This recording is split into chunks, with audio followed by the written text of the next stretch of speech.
Hi, my name is Lani Kelley. I walked with my mom through her cancer journey from January of 2015 through January of 2016.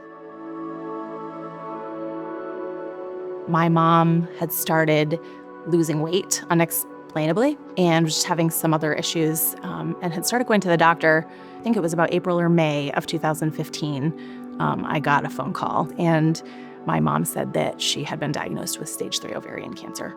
And I just remember melting into a puddle on the floor. We'd known that something was going on for a long time and something wasn't right, but you're never prepared to hear that you have a cancer diagnosis, especially one that's already progressed to stage 3.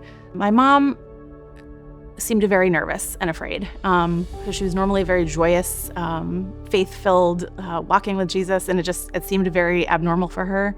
But you know, that's a scary diagnosis that you don't have any clue of what the next day is going to hold. Her life exuded what Jesus was about, and that was loving people really well. So that alone right there was the biggest example to me of what my faith in Jesus and my sharing the gospel should look like to other people. My mom was, in my adult years, one of my closest friends. She was the one that I talked to all the time and that I had the closest relationship with. And as she started to recover, then we jumped to chemo. And that was a long, hard battle watching her become weak and frail. She made it through the summer, going through chemo. And she seemed to be doing really well. She was tired, but her body had been weakened through all of that and through all the treatments. And we got to about Thanksgiving. And so they were coming up to visit us for Thanksgiving like they normally did. And when she got there, we had a great time, but we noticed something was wrong. She started looking like she was about 6 months pregnant. And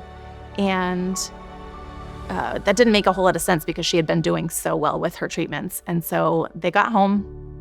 It was about Christmas time, and they said she had started filling with fluid. And so what had happened was after the chemo had stopped, the cancer metastasized very quickly. So basically, the chemo was just keeping it at bay. They had to continue doing some procedures to help relieve the pain and the fluid, but she never recovered from that. So we were there through New Year's, and January 5th, I watched her breathe her last breath. And that was the hardest day of my life. When you've lost a loved one, you don't realize what grief will actually look like for you. There's no timetable. There's no formula for getting over grief. Throughout this time, I really struggled in my walk with the Lord as far as I couldn't read my Bible. I couldn't pray.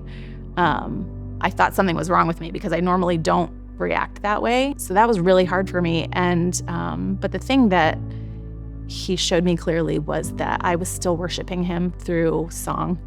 And he gave me, I'll call it a playlist of songs that he spoke very clearly to me. After my mom had passed away, I remember flying home by myself from Florida, looking out the window of the plane, and these songs just kept playing over and over. I'd gone into my favorite coffee shop in the airport to go get us some breakfast and some coffee while we were waiting to get on the plane. And I walked in, and Good Father started playing in the coffee shop. And I thought, this is really strange. This song continued to play about how good our Father is. And it stopped as soon as I was walking out the door. And I truly believe that the Lord played that for me and just reminded me of his goodness and his care and his love. I'm with you. I love you. I'm carrying you. And this is also the way that you are worshiping me. And it's okay that you can't read your Bible right now, and it's okay that you can't pray. He has walked through all of those things that we have walked through.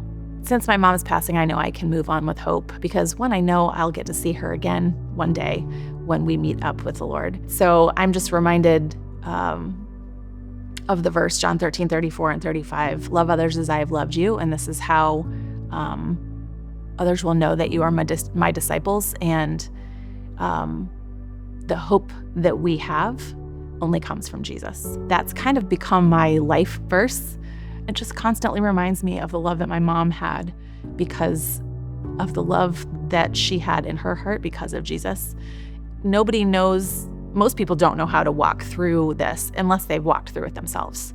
So when you have a group that is supporting you, that more than likely someone in the group has walked through this journey in one way or another, they can bring the hope that you might not have at that point. So to be able to have a group that would walk through that with you and say, it's okay, is life-changing.